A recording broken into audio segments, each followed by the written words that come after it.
রেলগাড়িতে চড়ে নিজের গ্রামে বেড়াতে যেতে কে না ভালোবাসি। তবে রেলগাড়ি ডিজেল ইঞ্জিন চালিত সে কথা আমরা সকলে জানি।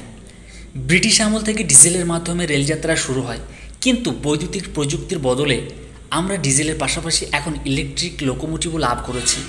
বৈদ্যুতিক শক্তি ব্যবহার করেই ট্রেন চলছে অনায়াসে। আজ এই আর্টিকেলের মাধ্যমে আমি বৈদ্যুতিক ট্রেনের খুঁটিনাটি নিয়ে আলোচনা করব। তো চলুন শুরু করা যাক আজকের ভিডিওর মূল আলোচ্য বিষয়। প্রথমে জেনে নিই ইলেকট্রিক্যাল ট্রেন কি। ইলেকট্রিক্যাল ট্রেন হলো এক বিশেষ ধরনের ট্রেন যা লোকোমোটিভ ট্র্যাকশনের জন্য এক্সটার্নাল সোর্স বা থার্ড রেল থেকে বৈদ্যুতিক পাওয়ার গ্রহণ করে। এর স্ট্রাকচার ডিজেল ইঞ্জিন চালিত রেলের মতো নয়, এটি সম্পূর্ণ বিদ্যুৎ শক্তি নিয়ন্ত্রিত, যা মোটরে হাই টর্ক সৃষ্টি করে ট্রেন চলতে সহায়তা করে। ইলেকট্রিক লোকোমোটিভের ধরন কী কী ধরনের হয়ে থাকে? সাধারণত ইলেকট্রিক লোকোমোটিভ 3 ধরনের হয়ে থাকে। Number 1 AC alternating current, number 2 DC direct current, and number 3 AC by DC, যেটাকে বাই কারেন্ট বলা হয়ে থাকে।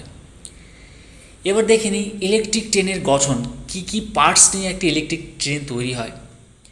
বৈদ্যুতিক ট্রেনের যে সমস্ত ডিভাইস নিয়ে গঠিত হয় সেগুলি হলো number 1 rectifier, number 2 inverter, number 3 transformer, number 4 thyristor, number 5 compressor, number 6 electrical motor. Electrical train কীভাবে কাজ করে, এবার আসা যাক ইন্টারেস্টিং পয়েন্টে।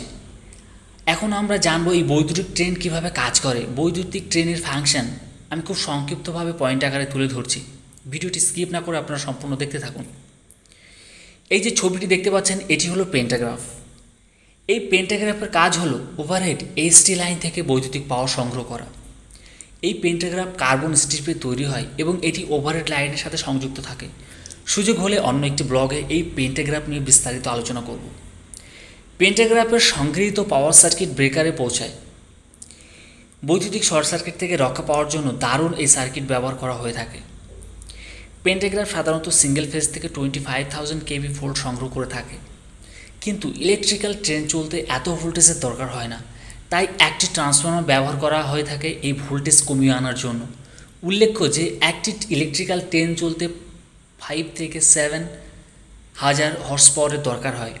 অতঃপর এই এসি ভোল্টেজকে রেকটিফায়ারের মাধ্যমে ডিসি করে নেওয়া হয়। আর যদি এসি লোকোমোটিভ হয় তাহলে ডিসি ইনভার্টারের সাহায্যে এটাকে এসি করে নেওয়া হয়।